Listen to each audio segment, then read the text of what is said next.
Boker Tov, nous avions commencé à expliquer plus en détail la faute d'Adam Arishon, le fait que Adam Arishon, au début lorsqu'il est créé, il est totalement spirituel et que il contient donc toutes les âmes du peuple d'Israël. Il n'a pas à ce moment-là de mauvais penchants et c'est en se laissant tenter par le Nachash, qui est donc cette partie spirituelle qui est mauvaise, qu'il va provoquer un mélange et faire que dans chacun d'entre nous, il y a donc maintenant un bon penchant et un mauvais penchant. Et le Chida avait cité les paroles de Rabbi Chaim Vital qui disait que c'était une miséricorde de la part d'Hachem de nous avoir donné un bon penchant, bien que par la faute d'Adam Arishon, nous ayons fait le choix d'avoir en nous un mauvais penchant. Nous allons donc poursuivre cet enseignement. Bézé Shabbat Akatou, et c'est la raison pour laquelle il est écrit donc ce verset de la malédiction entre la femme et le serpent. Yeratse, donc on va l'expliquer, qui terem ta à Adam, donc avant que Adam ne fasse cette faute, ne se trompe, achar atzat anachash à Elion ou à Samermem, de suivre les conseils du serpent supérieur, du serpent en fait spirituel qui est le Samermem, dont on avait parlé, qui est en fait cette ange du mal.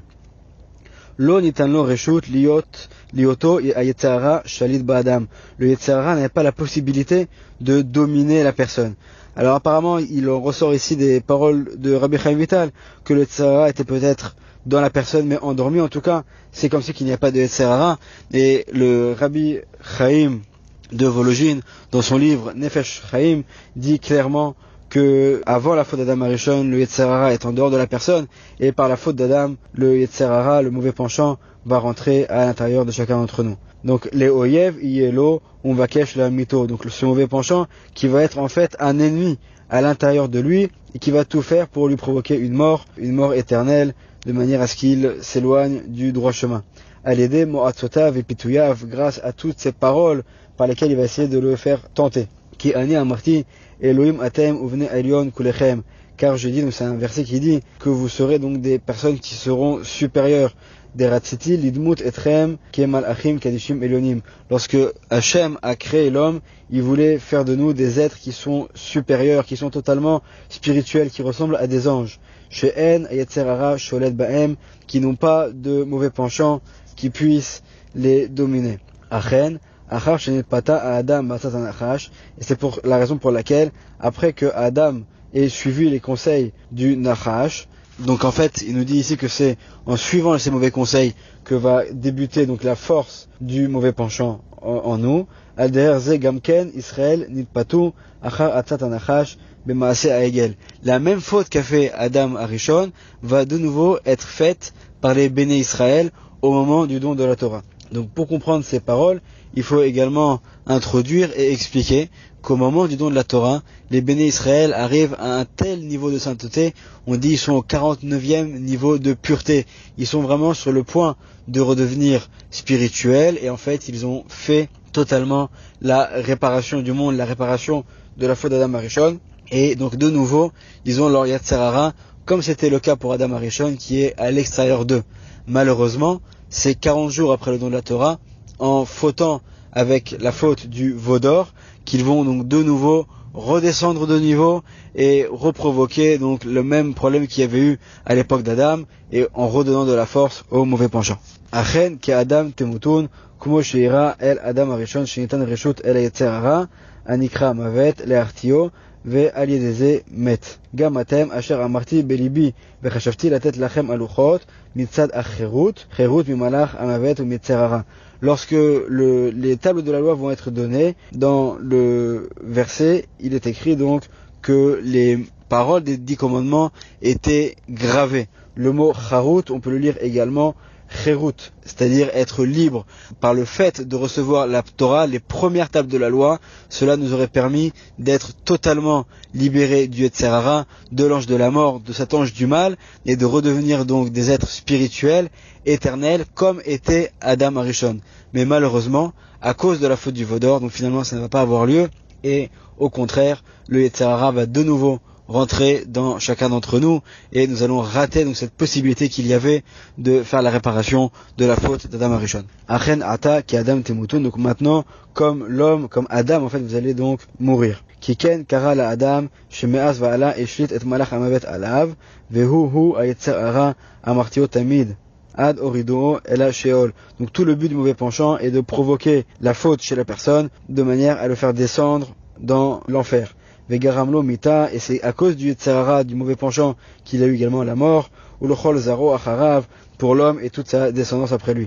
Vezeu ve'eva ashit, donc c'est à cela que fait allusion le verset que nous avons cité dans le livre de Bereshit. Yeratse, donc on va également expliquer, ani be'atmi ashit eva benehem, vezeu benotene reshut ve'bechira biad etzerara, le'asi ou lefatot à Adam, ke oyev irdefo mineurav, ve'adiom moto, Lo ishkot velo yanuach. Donc par ce verset, on apprend que Hachem a donné la liberté au mauvais penchant de pouvoir être à l'intérieur de la personne et arriver à le faire fauter jusqu'à même lui préserve, lui provoquer la mort. Mais d'un autre côté, vegam eten reshut ou prira bead Adam. C'est également par cela que l'homme lui aussi a un libre arbitre, a une possibilité de faire un choix.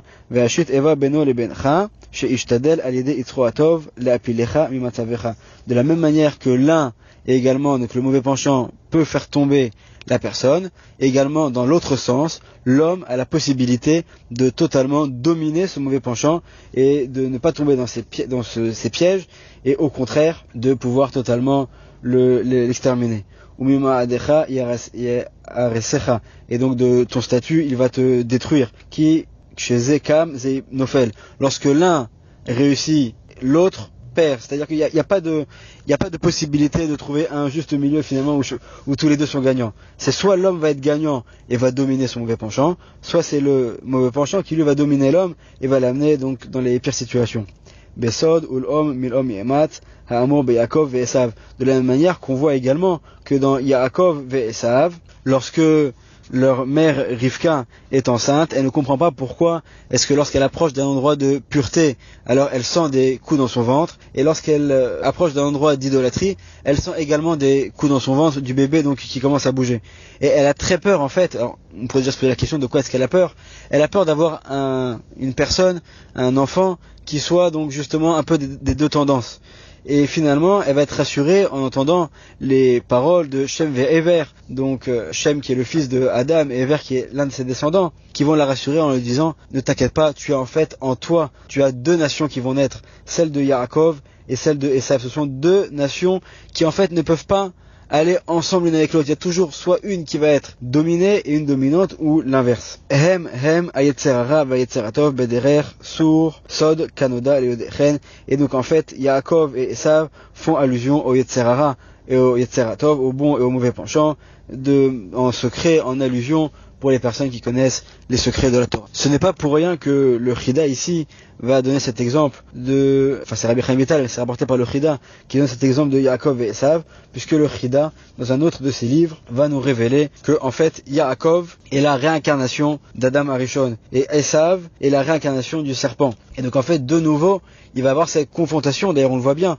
entre Yaakov, qui est un des patriarches, qui se comporte bien, qui est un Ishtam, Yoshev Ohalim, un homme parfait, qui est en sa tente, qui étudie la Torah, qui est vraiment l'homme le meilleur qu'il puisse y avoir, et en parallèle de lui, un frère jumeau, qui lui va être au contraire un rachat, quelqu'un qui, selon le Midrash, qui a été quelqu'un de sanguinaire, qui depuis sa naissance déjà est né comme ça, avec un mauvais penchant, une mauvaise manière de se comporter. Et finalement, il va y avoir une réparation au moment où Yitzhak, leur père, à la fin de ses jours, va donner sa bénédiction.